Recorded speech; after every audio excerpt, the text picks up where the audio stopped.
اللہ اللہ اللہ اللہ اللہ اللہ اللہ۔ تواضع اور انکسار۔ خلیفۃ المسلمین حضرت عمر بن عبدالعزیز رحمہ اللہ کے یہاں ایک صاحب مہمان ہوئے۔ دونوں ایک ساتھ بیٹھے تھے کہ چراغ بجھنے لگا۔ حضرت عمر اپنی جگہ سے اٹھے اور بتی ٹھیک کر دی۔ چراغ پھر سے جلنے لگا۔ مہمان نے کہا، حضرت آپ نے ناحق تکلیف فرمائی، بندے کو حکم دیا ہوتا یا کسی خادم کو آواز دے دی ہوتی۔ حضرت عمر مہمان کی اس بات کو سن کر بولے، بھائی میں جب بھی عمر تھا اور اب بھی عمر ہوں، نہ کچھ گھٹا نہ بڑھا۔ اللہ تعالیٰ کے نزدیک سب سے اچھا آدمی وہ ہے جو متواضع اور منکسر المزاج ہو۔ حضرت ابو بکر صدیق رضی اللہ عنہ کی عادت تھی کہ وہ ضرورت مندوں کے کام آتے تھے، مثلاً بکریوں کا دودھ دوہ دیتے تھے۔ جب آپ خلافت کے منصب پر فائز ہوئے تو مدینے کی بچیوں نے سوچا کہ آپ تو خلیفہ ہو گئے ہیں، اب بھلا ہماری بکریاں کیا دوہیں گے؟ لیکن خلیفہ بننے کے بعد بھی آپ کے تواضع اور انکساری میں ذرہ بھی فرق نہیں آیا۔ خلافت کی ذمہ داری کے باوجود آپ بچیوں کی بکریوں کا دودھ دوہتے رہے، ایک بڑھیا کے گھر جا کر روزانہ جھاڑو لگاتے رہے اور اس کے دوسرے کام کرتے رہے۔ جب حضرت اسامہ رضی اللہ عنہ کی سرکردگی میں ایک لشکر روم کی سرحدوں تک کوچ کرنے والا تھا تو حضرت زید کے لڑکے نوجوان اسامہ گھوڑے پر سوار ہیں۔ حضرت ابو بکر رضی اللہ عنہ انہیں شہر سے باہر الوداع کہنے جا رہے ہیں، آپ پیادہ ہیں۔ حضرت اسامہ کو برداشت نہ ہوا اور کہا، یا تو آپ خود گھوڑے پر سوار ہو جائیں یا مجھے گھوڑے سے اترنے کی اجازت دیں۔ آپ نے نہایت انکساری کے ساتھ فرمایا کہ نہ مجھے گھوڑے پر بیٹھنے کی ضرورت ہے اور نہ تمہیں گھوڑے سے اترنے کی۔ اللہ کی راہ میں ذرا دیر کے لیے میرے پیر بھی گرد آلود ہو جائیں تو کیا مذائقہ ہے۔ ایک شخص اپنی پیٹھ پر آٹے کی بوری لادے ایک گھر میں گیا۔ اس گھر کے لوگ بھوکے تھے، یتیم بچے بھوک کے مارے بلک رہے تھے، بیچاری ماں کے پاس کچھ نہ تھا۔ اس آدمی نے آٹے کی بوری اتار دی، آگ جلائی اور اس وقت تک چولہا جلتا رہا جب تک کہ کھانا تیار نہ ہو گیا۔ یہ شخص کوئی اور نہیں، وقت کا خلیفہ حضرت عمر فاروق رضی اللہ عنہ تھے۔ عہد فاروقی ہی کا واقعہ ہے کہ فارس سے کسریٰ کا قاصد مدینہ آیا۔ اس نے خلیفہ کے محل کا پتہ پوچھا۔ لوگوں نے بتایا کہ ہمارے خلیفہ کا محل نہیں ہوتا ہے۔ اس نے خلیفہ سے ملنے کی خواہش کا اظہار کیا۔ لوگوں نے لے جا کر حضرت عمر رضی اللہ عنہ سے اسے ملایا، اس حال میں کہ وہ تنہا ایک پیڑ کے نیچے لیٹے ہوئے تھے۔ قاصد کو بڑی حیرت ہوئی کہ نہ محل ہے نہ دربار نہ محافظوں کا دستہ، تنہا درخت کے نیچے وہ شخص بے خوف و خطر بڑے آرام سے لیٹا ہے جس کے نام سے وقت کے جبابرہ کانپتے ہیں۔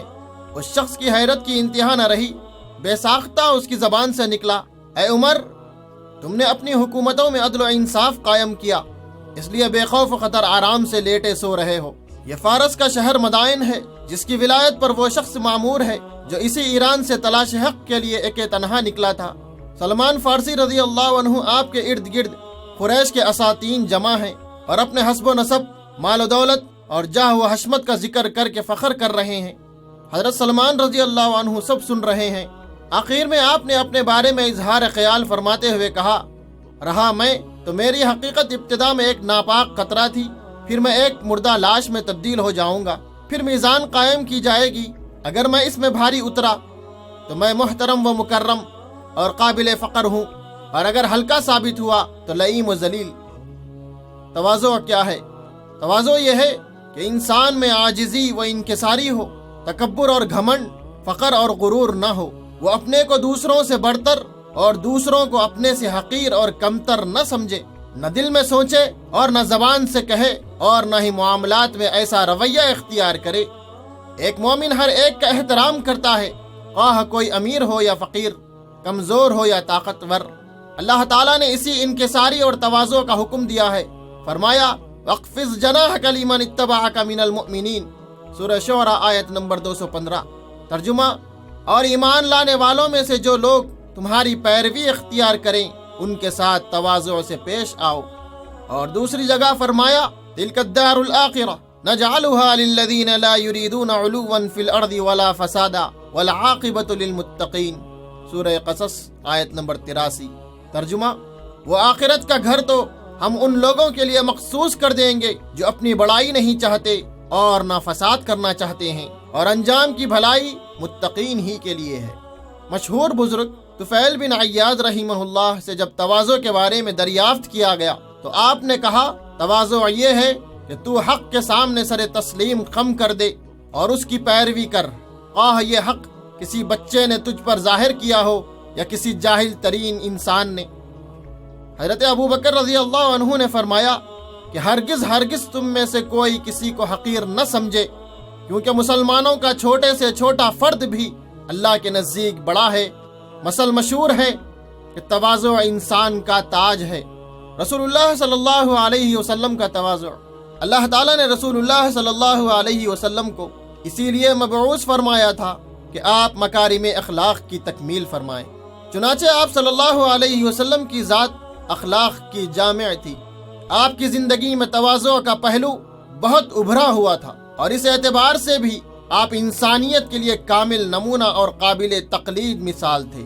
حضرت عائشہ رضی اللہ عنہا سے جب یہ دریافت کیا گیا کہ رسول اللہ صلی اللہ علیہ وسلم گھر میں کیسے رہتے تھے، تو آپ نے جواب دیا، آپ صلی اللہ علیہ وسلم گھر کے کاموں میں اہل خانہ کا ہاتھ بٹاتے، لیکن جیسے نماز کا وقت آتا سب چھوڑ چھاڑ کر نماز کے لیے چلے جاتے۔ بخاری۔ رسول اللہ صلی اللہ علیہ وسلم بکریوں کا دودھ دوہتے، اپنی جوتی خود گھانٹ لیتے، اپنے کپڑوں میں پیوند خود لگا لیتے، جب کھانے بیٹھتے تو ساتھ میں خادم کو بھی بٹھاتے، بازار جاتے اپنا سودا خود خریدتے اور اسے بازار سے گھر تک لے آتے، جس سے ملتے سلام میں پہل کرتے، مصافحہ کرتے۔ اس سلسلے میں چھوٹے بڑے، کالے گورے اور آزاد غلام میں فرق نہ کرتے تھے۔ آپ سارے صحابہ سے یکساں برتاؤ فرماتے اور ہر چھوٹے بڑے کام میں ان کے ساتھ شرکت فرماتے۔ فتح مکہ کے موقع پر جب آپ صلی اللہ علیہ وسلم فاتحانہ مکے میں داخل ہوئے تو تواضع اور انکساری کا یہ حال تھا کہ آپ کا سر اللہ رب العالمین کے سامنے جھکا جا رہا تھا، یہاں تک کہ لگتا تھا کہ آپ کا سر اونٹنی کی پیٹھ سے چھو جائے گا۔ یہ آپ کا تواضع ہی تھا کہ آپ صلی اللہ علیہ وسلم نے ان لوگوں سے کوئی بدلہ نہیں لیا جنہوں نے آپ کو اور آپ کے اصحاب کرام کو جی بھر کر ستایا تھا۔ آپ نے سب کو معاف کر دیا اور اعلان عام فرما دیا، اذهبوا فانتم الطلقاء، جاؤ آج تم سب آزاد ہو۔ سیرت ابن ہشام۔ تواضع اور انکساری ایک عظیم صفت ہے، یہ جب انسان کے اندر پیدا ہو جاتی ہے تو وہ اللہ تعالیٰ کے بہت قریب ہو جاتا ہے، وہ اس کی اطاعت اور فرما برداری میں مستعد اور چست رہتا ہے، اس کے احکام و فرامین کے سامنے سر تسلیم خم کر دیتا ہے، اس کی نافرمانی کا تصور بھی نہیں کر سکتا۔ اسی طرح یہ صفت اسے رسول اللہ صلی اللہ علیہ وسلم کے سلسلے میں بہت حساس بنا دیتی ہے۔ آپ کی سنتوں کی اتباع اور آپ کے طریقے کی پیروی اس کے نفس کے لیے مرغوب غذا بن جاتی ہے۔ وہ عام مسلمانوں سے نرمی اور محبت سے پیش آتا ہے، تکبر اور گھمنڈ سے کوسوں دور رہتا، لوگوں کے حقوق ادا کرتا اور ان کے احترام کو ملحوظ رکھتا ہے۔ تواضع کی فضیلت۔ تواضع کا لازمہ نفس کی طہارت اور پاکیزگی ہے۔ یہ صفت جہاں ہوگی وہاں لازماً باہمی محبت اور اخوت ہوگی، ہمدردی اور غمگساری پائی جائے گی، ایک دوسرے کا احترام اور مساوات ہوگی، بغض، حسد اور کینہ بالکل نہ ہوگا، اور ان سب سے بڑھ کر اللہ کی رضا اس سے حاصل ہوتی ہے۔ رسول اللہ صلی اللہ علیہ وسلم نے فرمایا، ما نقصت صدقة من مال وما زاد الله عبدا بعفو الا عزا وما تواضع احد لله الا رفعه الله۔ صدقہ دینے سے مال کم نہیں ہوتا، بندہ جب کسی کو معاف کر دیتا ہے تو اللہ تعالیٰ اسے محترم اور بڑا بنا دیتا ہے، اور جو کوئی اللہ کے لیے تواضع اور انکساری اختیار کرتا ہے تو اللہ تعالیٰ اسے بلند کر دیتا ہے۔ مسلم۔ ایک دوسری روایت میں ہے کہ وَإِنَّ اللَّهَ أَوْحَى إِلَيَّ أَن تَوَاضَعُوا حَتَّى لَا يَفْخَرَ أَحَدٌ عَلَى أَحَدٍ وَلَا يَبْغِي أَحَدٌ عَلَى أَحَدٍ۔ اللہ تعالیٰ نے مجھے حکم دیا ہے کہ لوگ تواضع اختیار کریں، ایک دوسرے پر فخر نہ جتائیں اور کوئی کسی کے ساتھ زیادتی نہ کرے۔ مسلم۔ کسی کا کیا ہی اچھا شعر ہے، زمیں کی طرح جس نے عاجزی و خاکساری کی، خدا کی رحمتوں نے اس کو ڈھانکا آسماں ہو کر۔ تکبر۔ تواضع کی ضد تکبر اور گھمنڈ ہے۔ انسان جو مخلوق ہے اور ہر طرح سے محتاج ہے، اسے تکبر ذرا بھی زیب نہیں دیتا۔ اگر حقیقتاً انسان اپنے وجود پر غور کرے تو کبھی بھی تکبر نہیں کر سکتا۔ ایک حدیث قدسی ہے، اللہ تعالیٰ فرماتا ہے الکبریاء ردائی والعظمت ازاری فمن نازعنی واحدا منہما قذفتہ فی النار۔ کبریائی میری چادر ہے اور عظمت و بڑائی میرا ازار ہے، جو ان کے بارے میں مجھ سے جھگڑے کرے گا میں اسے آگ میں جھونک دوں گا۔ مسلم، ابو داؤد، ترمذی۔ جس دماغ میں تکبر کی ہوا بھر جاتی ہے وہ اپنے کو سب سے اونچا اور برتر سمجھنے لگتا ہے۔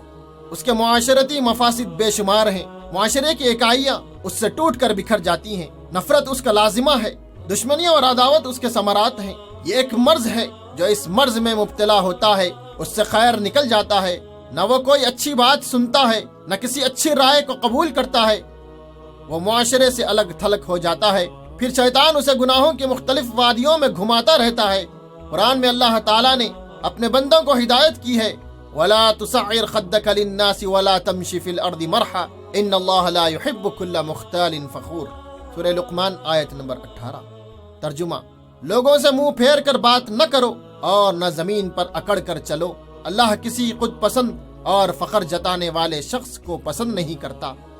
اللہ تعالیٰ نے متکبرین کو سخت وعید سناتے ہوئے فرمایا سأصرف عن آیاتی الذین یتکبرون فی الارض بغیر الحق۔ سورہ اعراف آیت نمبر 146۔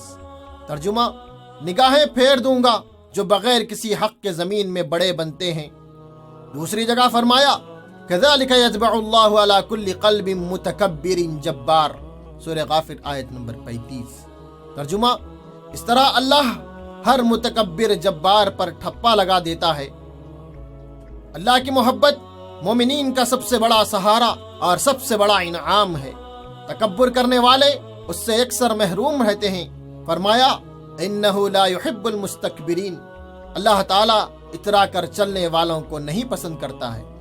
اللہ کی محبت سے دوری انسان کو جہنم میں پہنچا دیتی ہے۔ الیس فی جہنم مثوی للمتکبرین۔ ترجمہ: یہ جہنم میں متکبروں کے لیے کافی جگہ نہیں ہے۔ تکبر کرنے والوں کا معاملہ بھی عجیب ہوتا ہے۔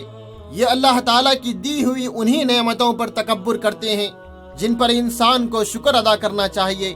تکبر دراصل کم ظرفی کے بطن سے جنم لیتا ہے اور انسان کی بے حسی اور احسان فراموشی اس کی آبیاری کرتی ہے۔ آدمی اس علم پر تکبر کرتا ہے جو اللہ تعالیٰ نے اسے بخشا ہے۔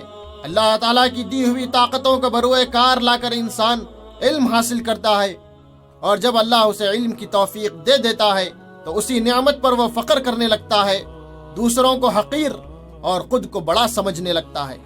اسی طرح انسان اپنے حسب و نسب پر غور کرتا ہے، حالانکہ اس میں اس کا ذرہ برابر بھی دخل نہیں ہوتا۔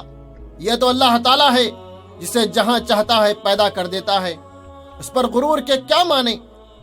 بعض لوگوں کو اللہ تعالیٰ حسن و جمال عطا کر دیتے ہیں، وہ اسی پر گھمنڈ کرنے لگتے ہیں، حالانکہ اس میں ان کا کوئی بس نہیں چلتا۔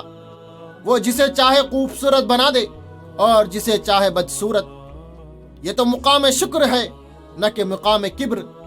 حسن و جمال کی طرح طاقت و قوت، جاہ و حشمت اور ہنر و فنکاری ہے، نیز مال و دولت بھی، یہ ساری نعمتیں اللہ کی عطا کردہ ہوتی ہیں، اسی کی توفیق سے ملتی ہیں، اور جب تک وہ چاہتا ہے انسان کے پاس رہتی ہیں، اور جب وہ چاہتا ہے چھین بھی لیتا ہے۔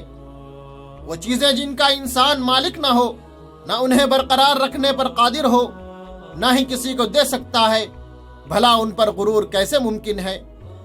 غرور و تکبر ایک غیر معقول اور احمقانہ حرکت ہے۔ یہی وجہ ہے کہ اس سے کسی خیر کی امید نہیں کی جا سکتی، بلکہ یہ جہاں رہتا ہے وہاں معاملات خراب ہی ہوتے ہیں۔ یہ جس کو لگ جائے وہ معنوی اعتبار سے ناپاک ہو جاتا ہے، اس کے کردار سے بدبو آنے لگتی ہے، اس کے وجود سے پورا معاشرہ متاثر ہو جاتا ہے۔ کبر کی سزا۔ کبر انسان کو کہیں کا نہیں چھوڑتا، دنیا میں بھی وہ بالآخر ذلیل ہوتا ہے اور آخرت میں بھی ذلت اور رسوائی اس کا مقدر ہوتی ہے۔ رسول اللہ صلی اللہ علیہ وسلم نے فرمایا لا يدخل الجنة من كان في قلبه مثقال ذرة من کبر۔ جس کے دل میں ذرہ برابر بھی کبر ہوگا وہ جنت میں نہیں جائے گا۔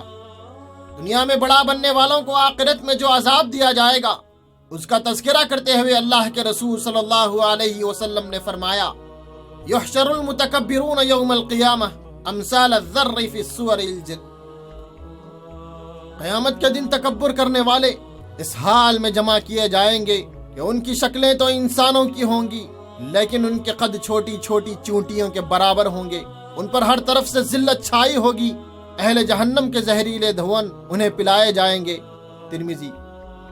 ہر مسلم کو اپنی حقیقت پہچاننی چاہیے، تواضع اور انکساری جو ایک مخلوق کا لازمی وتیرہ اور رویہ ہونا چاہیے، نیکیوں کی شاہ کلید ہے۔ کبر و غرور صرف اللہ تعالیٰ کو زیب دیتا ہے، عظمت و بزرگی اسی کا حق ہے۔ کبر و غرور بندے کو بندگی کے دائرے سے نکال دیتا ہے اور پھر اس کو تباہی سے کوئی چیز روک نہیں سکتی، جبکہ تواضع اور انکساری انسان کو اس کی اصل پوزیشن میں رکھتی ہے اور اسی حالت میں حق اور باطل کی تمیز کر سکتا ہے۔ ہدایت اس کی چشم برا ہوتی ہے اور رضا رب اس کا انعام قرار پاتی ہے، اور اللہ کی رضا ہی کا دوسرا نام جنت ہے۔